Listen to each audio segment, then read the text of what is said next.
Hello বন্ধুরা, আশা করি তোমরা সবাই ভালো আছো। তুহিনের গল্প কথা ইউটিউব চ্যানেলে তোমাদেরকে স্বাগত জানাই।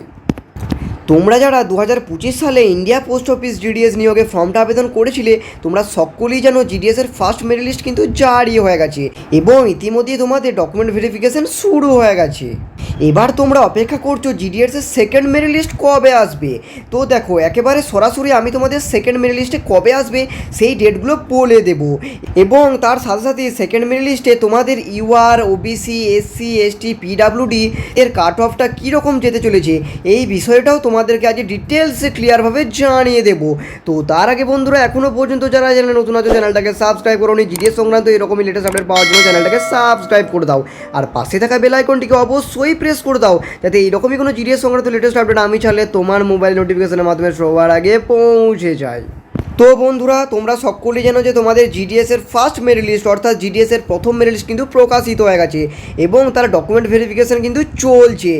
এবং তোমরা যারা সেকেন্ড মেরিট লিস্টে দীর্ঘ অপেক্ষায় রয়েছো, হয়তো সেকেন্ড মেরিট লিস্টে তোমাদের নাম আসবে, কিন্তু সেকেন্ড মেরিট লিস্টে কত পার্সেন্টেজ নাম্বার থাকলে তোমাদের নাম আসবে সেটা তো তোমরা আজকের এই একটি ভিডিওর মাধ্যমে ডিটেলসে তোমরা জানতে পারবে। তাই তোমরা ভিডিওটা স্কিপ না করে প্রথম থেকে শেষ পর্যন্ত মনোযোগ সহকারে দেখতে থাকো। এই কারণে বলছি তোমরা ভিডিওটা মনোযোগ সহকারে দেখতে থাকো, কারণ আজকের এই একটি ভিডিওর মাধ্যমে তোমরা পুরো ডিটেলসটা জানতে পারবে। তোমরা সকলেই জানো এইবার 2025 সালে তোমাদের 21,413 কিন্তু টোটাল শূন্যপদ রেখেছে ইন্ডিয়া পোস্ট অফিস জিডিএস এর জন্য এবং এর যে প্রথম মেরিট লিস্ট অর্থাৎ এর যে ফার্স্ট মেরিট লিস্ট সেটা কিন্তু অলরেডি জারি হয়ে গেছে। আর প্রথম মেরিট লিস্টে কতজন ক্যান্ডিডেটের নাম এসেছে তোমরা জানো। প্রথম মেরিট লিস্টে তোমাদের এখানে যে 21,413 জন শূন্যপদ আছে, এই 21,413 জন ক্যান্ডিডেটেরই নাম এসেছে। তাহলে তোমাদের সেকেন্ড মেরিট লিস্টে আর কতজনের নাম আসবে? তো দেখো, তোমরা মোটামুটি ধরে রাখতে পারো তোমাদের যে সেকেন্ড মেরিট লিস্ট সেখানে কম করেও তোমরা 12,000-এর মতো ক্যান্ডিডেটের নাম পেতে পারো। ওকে, 10,000 থেকে 12,000 ক্যান্ডিডেটের নাম তোমরা পেতে পারো, একটা আনুমানিকভাবে ধরা যাচ্ছে। এবার তোমাদের বলে রাখি তাহলে সেকেন্ড মেরিট লিস্টটা কবে আসবে। তার আগে দেখো, প্রথম লিস্টের অর্থাৎ ফার্স্ট মেরিট লিস্টের ডকুমেন্ট ভেরিফিকেশনের সেই ডকুমেন্ট ভেরিফিকেশনের লাস্ট ডেটটা কবে আছে।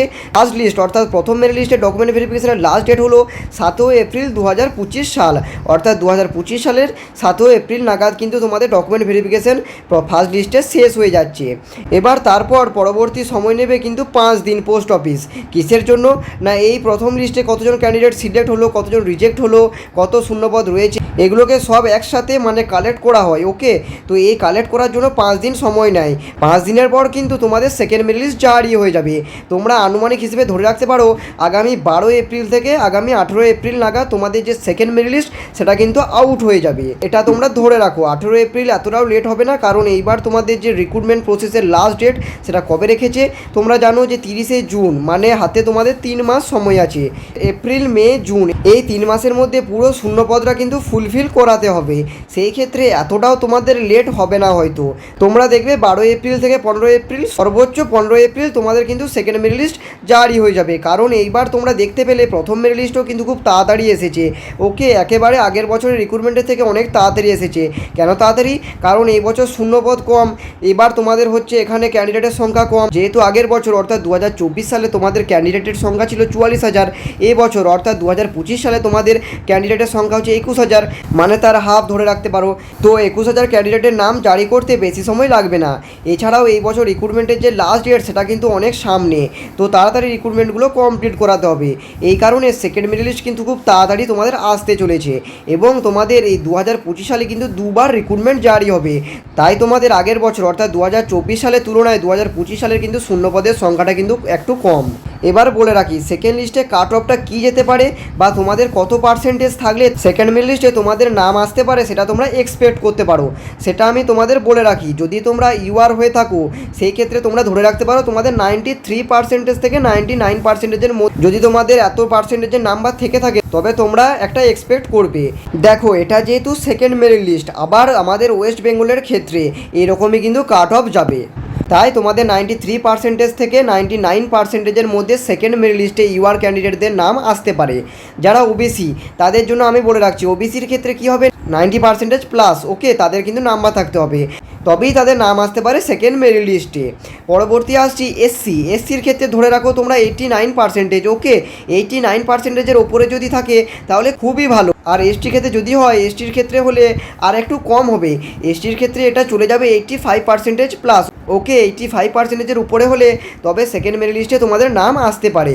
আর পিডাব্লিউডির ক্ষেত্রে বলে রাখছি, যদি তোমাদের 70% বা 70%-এরও যদি কম থেকে থাকে তাতেও কোনো সমস্যা নেই, কারণ পিডাব্লিউডির ক্ষেত্রেও কম কাট অফেও সিলেকশন হয়ে যায়। ওকে, তো বুঝতে পারলে। আর এখানে যে আমি তোমাদের কাট অফটা বলছি, এটা কিন্তু আমি তোমাদেরকে একটা এক্সপেক্টেড মানে একটা আনুমানিকভাবে বলে রাখছি। এটা একটা সম্ভাবনা হিসেবে তোমাদেরকে আমি বলে রাখছি, এটা একটা আনুমানিক হিসেবে তোমরা ধরে রাখতে পারো। যতক্ষণ না মেরিট লিস্ট জারি হবে, অ্যাকিউরেট কাট অফ কিন্তু আগে থেকে কেউই বলতে পারে না। যতক্ষণ না মেরিট লিস্টটা জারি হবে, আমি তোমাদেরকে কেবল এটা একটা আনুমানিক হিসেবে বলে রাখলাম, তাই তোমরা একটা আনুমানিক হিসেবে ধরে রাখতে পারো যে এইরকম যদি পার্সেন্টেজ থাকে তবে তোমরা সেকেন্ড মেরিট লিস্টে অপেক্ষা করো। যদি এর কম থাকে তার মানে এই নয় যে তোমরা পাবে না, অবশ্যই পাবে, কারণ কাট অফ তোমাদের আরও নামবে। কখন নামবে না, তোমাদের যখন 5 নাম্বার লিস্ট জারি হবে, ঠিক আছে, 4 নাম্বার 5 নাম্বার লিস্ট যখন জারি হবে, কাট অফ তোমাদের অনেকটা নিচের দিকে ডাউন হতে থাকবে, তখন দেখবে তোমাদের কিন্তু অনেকটাই চান্স বেড়ে যাবে। তাই আমি তোমাদেরকে একটা আনুমানিক হিসেবে এই কাট অফের ব্যাপারটা বলে রাখলাম, তাই তোমরা আনুমানিক হিসেবে তোমরা এই কাট অফটা ধরে রাখতে পারো। তো বন্ধুরা, আশা করছি তোমরা পুরো বিষয়টা ডিটেলসে ক্লিয়ারভাবে বুঝতে পেরেছো। তো বন্ধুরা, তোমাদের যদি কিছু প্রশ্ন থাকে অবশ্যই কমেন্ট সেকশনে কমেন্ট করে জানাতে পারো। আর আজকের এই ভিডিওটি তোমাদের কেমন লেগেছে অবশ্যই কমেন্ট করে জানাতে ভুলো না। তো বন্ধুরা, এখনো পর্যন্ত যারা চ্যানেল নতুন আছে চ্যানেলটাকে সাবস্ক্রাইব করে নিতে, জিডিএস সংক্রান্ত প্রতিটা লেটেস্ট আপডেট পাওয়ার জন্য চ্যানেলটাকে সাবস্ক্রাইব করে দাও। আর পাশে থাকা বেল আইকনটিকে অবশ্যই প্রেস করে দাও, যাতে জিডিএস সংক্রান্ত কোনো লেটেস্ট আপডেট আমি চাইলে তোমার মোবাইলে নোটিফিকেশনের মাধ্যমে সবার আগে পৌঁছে যায়। এছাড়াও তোমরা জানো যে আমি চ্যানেলে বরাবরই জিডিএস সংক্রান্ত latest update, GK, work from home, scholarship, railway এবং নানা রকম সরকারি কাজের আপডেট দিয়ে থাকি। তাই তোমরা এই চ্যানেলটাকে সাবস্ক্রাইব করতে ভুলো না, কারণ জিডিএস সংক্রান্ত প্রতিটা লেটেস্ট আপডেট তোমরা এই চ্যানেলে পেয়ে যাবে। তো বন্ধুরা, আজকের মতো এই অবধি, দেখা হচ্ছে নেক্সট ভিডিওতে।